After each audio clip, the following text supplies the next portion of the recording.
Did they ever truly respect me? My name's Adrian Cole. I'm 25, work as a junior architect in the city, and until recently, I thought I had the best group of friends a guy could ask for. We met back in high school. It wasn't some fairy tale story of instant connection. It was more like a random accident that stuck. On my very first day of freshman year, I tripped over my shoelace in the cafeteria, spilling a tray of spaghetti all over myself. While the rest of the room erupted in laughter, one group of kids at a nearby table actually waved me over instead of making fun. That was my introduction to Ryan Baxter, Mark Jensen, Leo Price, and Tyler Reed. Ryan was the charismatic leader, the guy everyone naturally followed. Mark was the funny one, always cracking jokes, sometimes at other people's expense. Leo was quieter, more analytical, but he still went along with the group's vibe. And Tyler, well, Tyler was the laid-back type. He didn't say much, but he always had a grin on his face. They weren't the cool kids, but they had their own orbit, and when they pulled me into it, I thought I'd hit the jackpot. I went from being the awkward new kid with spaghetti on his shirt to having an actual group to sit with. I felt lucky. Back then, everything seemed harmless. They gave me my first nickname, Spags. It started as Spaghetti Boy after that cafeteria incident, then shortened over time. Yo, Spags, pass the ball, or Spags, you're on snack duty. I laughed along. It was dumb, but I thought it was affectionate, a badge of belonging. Years rolled on. We hung out after school, played video games until midnight, went camping in the summer. I was always Spags, but I told myself it was fine.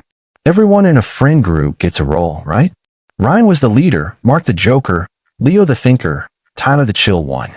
I figured I was just the responsible one, the dependable one, even if they mostly saw me as the guy to poke fun at. But looking back, the little things were there. Subtle digs, casual dismissals, jokes that lingered a little too long. Like the time during senior year when we all went to the beach. I had forgotten to bring an extra towel, so I borrowed one from the rental shack. It was pink. Just pink.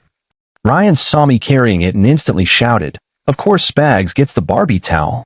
Everyone laughed, and for the rest of the trip, every single time I used it, someone made a comment.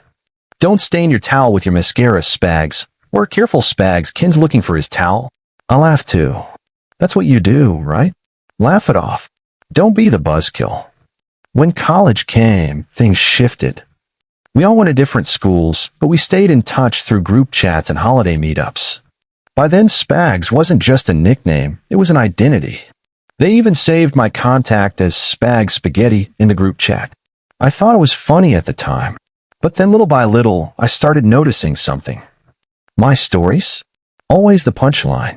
My mistakes? Exaggerated until they became legends. If I tripped once, I'd hear about it for years. If I mispronounced a word, it became my thing. If I got nervous around a girl, suddenly I was Hopeless Spags, the eternal virgin.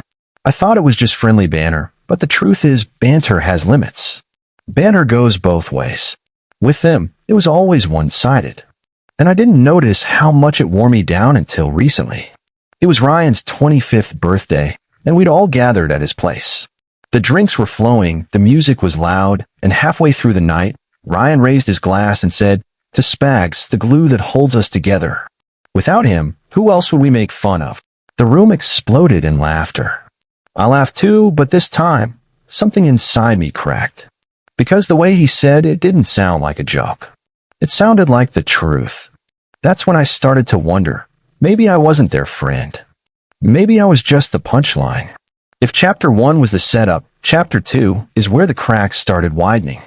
After Ryan's birthday toast, I couldn't shake the feeling that maybe I wasn't imagining things. Maybe I was just the joke of the group. But I told myself not to overreact. I tried to forget about it, bury it under the usual excuses. They don't mean it. It's just how we bond. You're being sensitive. Still, something in me had shifted. A few weeks later, we had our annual Friendsgiving dinner at Mark's apartment. Everyone brought food. I brought homemade mac and cheese because I've been trying to learn to cook. I was proud of it. I even tried a fancy breadcrumb topping I'd found online. As soon as I walked in, Ryan said, "Oh no, Spags made food. Better keep the fire extinguisher handy." Everyone laughed. I set the dish down on the table, and before I could even grab a plate, Mark scooped a spoonful, exaggeratedly sniffed it, and said, "Smells like regret and sadness." The room erupted again. They all ate it eventually, and nobody complained, but the damage was done. I spent the rest of the night silent, just watching them laugh at my expense. Then came Leo's promotion party at a bar downtown. We were all drinking, celebrating his new job at a finance firm.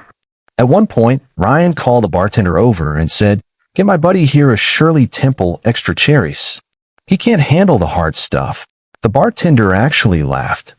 I sat there red-faced, while everyone clinked glasses and took pictures of me holding this bright red drink like some kind of clown. I wanted to disappear. The final straw came at a casual hangout one Saturday. We were at Tyler's place playing poker. I had a decent hand for once, and I put down my chips with confidence. Ryan looked at me and said, "Oh, look at Spags trying to be serious. Careful, he might start crying if he loses." When I actually won the round, Mark shouted, "Whoa, Spags won." Mark this day in history. It's the first time in his life he's not a loser. Even Leo, the usually quiet one, laughed and added, "Miracles do happen, huh?" That's when I realized this wasn't banter. This was a pattern. Years of it. Death by 1,000 little cuts, each one disguised as a joke. And I started asking myself questions I'd never dared to before. Why do I keep letting them do this? What do I actually get out of this friendship? Do they even see me as a friend at all? For the first time, I stopped laughing along. I sat there stone-faced and let the silence sit heavy. They noticed, but instead of apologizing, Ryan smirked and said, "Oh, come on, Spags, we're just messing with you. Lighten up." But I wasn't light anymore. I was heavy. Heavy with years of swallowed pride, fake laughter, and the realization that I was just the group's punching bag. That night, I went home and stared at my reflection in the mirror. I barely recognized myself. And that's when the thought crept in, what if I gave it back? What if I stopped being the punchline and started throwing punches back? I didn't know it yet, but Chapter 3 would be the turning point. The decision didn't come all at once. It brewed in me slow, bitter, like strong coffee left too long on the burner. I replayed every laugh, every toast at my expense, every inside joke where I was the butt of it. And the more I thought about it, the more I realized I'd given them that power. So I decided to take it back. Not with screaming. Not with cutting ties overnight. No, that would have been too easy for them to dismiss me as overly sensitive. I wanted them to feel it. To realize, slowly, uncomfortably, that I wasn't their punching bag anymore. It started at Ryan's game night. Same old group, same old vibe. We were playing Mario Kart, and as usual, I was dead last. Mark laughed so hard he almost fell off the couch. Classic Spags.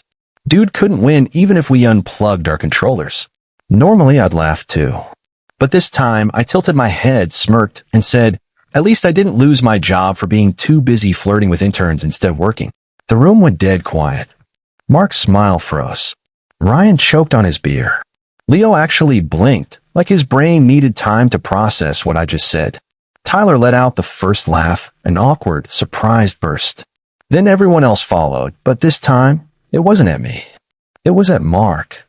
I leaned back on the couch, smiling faintly, as if it was nothing. But inside, my blood was on fire. After that, it became a pattern. Every time someone took a jab at me, I returned it clean, sharp, and twice as cutting. At a diner the next week, Ryan made a crack about how I couldn't get a date if I paid for one. Without missing a beat, I said, "Says the guy whose girlfriend nearly dumped him because she caught you DMing her best friend." Boom. Silence. Ryan's face went pale. When Leo teased me about my tragic cooking skills, I shot back. At least I don't microwave frozen dinners 5 nights a week and call it gourmet. When Tyler joked that I was always broke, I smiled and said, "That's rich coming from the guy still living rent-free in his mom's basement at 25. Every time, the room would go quiet. Every time, their laughter faltered. And every time, I felt stronger.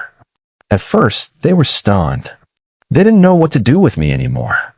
Ryan tried to laugh it off. "Damn, Spags grew some claws, huh?" But there was an edge in his voice. Mark looked uncomfortable every time I opened my mouth. Leo stopped making eye contact. Even Tyler, the easygoing one, started watching me carefully, like he didn't know when the next strike would land. But I wasn't cruel. I didn't lash out unprovoked. I only responded when they came for me. The difference was, now I came back harder. And the best part? They couldn't complain, because for years they'd set the rules. It's just a joke. Don't take it seriously. We're just messing around. Now I was playing their game, and they hated it. The real climax came at another birthday, this time for Leo. We were all at a rooftop bar, drinks in hand, music thumping. Ryan, already tipsy, raised his glass and said, "Here's to Leo, the man of the hour.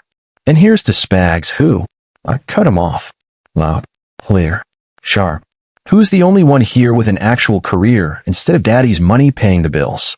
The group froze. The music didn't, the city lights didn't, but they did. Ryan's mouth opened, then closed. The color drained from his face. For once, nobody laughed. Not even Tyler. I clinked my glass against Leo's, smiled, and took a long sip. Inside, I felt years of humiliation burning away like fog under the sun. That was the night the dynamic shifted completely. I wasn't Spags anymore. I wasn't their mascot, their comic relief, their easy target. I was something they hadn't expected. I was their equal. And maybe their reckoning. After that rooftop bar moment, things were different. The group was quieter around me, less quick with the jokes.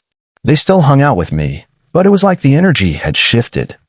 I could see it in their eyes. They didn't know what version of me they were going to get anymore.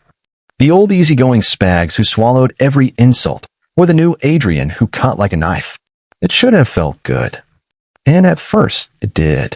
But then came the silence, the hesitations, the weird tension that hung in the air every time we met. Suddenly, the laughter wasn't as loud. The nights didn't feel as carefree. And I realized the truth. Maybe I had won the battles, but the war had already been lost. One night, Ryan texted the group chat, "Guys, let's do a reunion." Just like old times. No drama. Against my better judgment, I went. Part of me still clung to the hope that maybe, just maybe, they could be real friends if things reset. We met at the same diner we used to haunt in high school. The booths were sticky, the neon sign outside flickered, the air smelled faintly of grease. For a second, I almost felt like I was 17 again, back when everything felt lighter. Ryan showed up first. He looked nervous. Mark came in, avoiding eye contact. Tyler gave me a small nod. Leo just sighed as he slid into the booth. There was no joking, no banter. Just silence. Until Ryan finally cleared his throat and said, "Look, Adrian, we know things got out of hand. We didn't realize we were hurting you all these years. We just thought. You were in on it too." Mark added quickly, "Yeah, man. It was never meant to be cruel. You know how it is, we tease each other, but it's all love. Right?" His voice cracked on the last word. I looked at them. Really looked. These were the same guys who'd carried me through high school, who'd shared late-night pizzas and dumb inside jokes, who'd been at my side when I thought I had real brothers. And yet, I could still hear their laughter echoing in my head. Years of being the mascot, the butt of the joke, the clown. I put my hands flat on the table and said quietly, "You only loved me when I was a joke. The second I stopped being the punchline, everything changed. You don't actually know me. You never did." Ryan leaned forward, desperate. "That's not true. We do care about you. We messed up, but we can fix it. Just don't walk away." And in that moment, I realized something. Forgiving them might have been possible years ago. But after everything, after finally reclaiming my voice, I didn't owe them another chance. I slid out of the booth, tossed a few bills onto the table for my coffee, and said, "I'm done being your mascot. Find someone else to laugh at." Their faces fell. Ryan opened his mouth to say something else, but I didn't stick around to hear it. I walked out of that diner, the neon buzzing behind me, the cool night air hitting my face like freedom. For the first time in years, I wasn't Spags anymore. I was Adrian. Just Adrian. And that was enough. So what do you think? Was Adrian right to finally cut ties with his so-called friends, or should he have given them another chance to make things right? Let me know your thoughts in the comments below.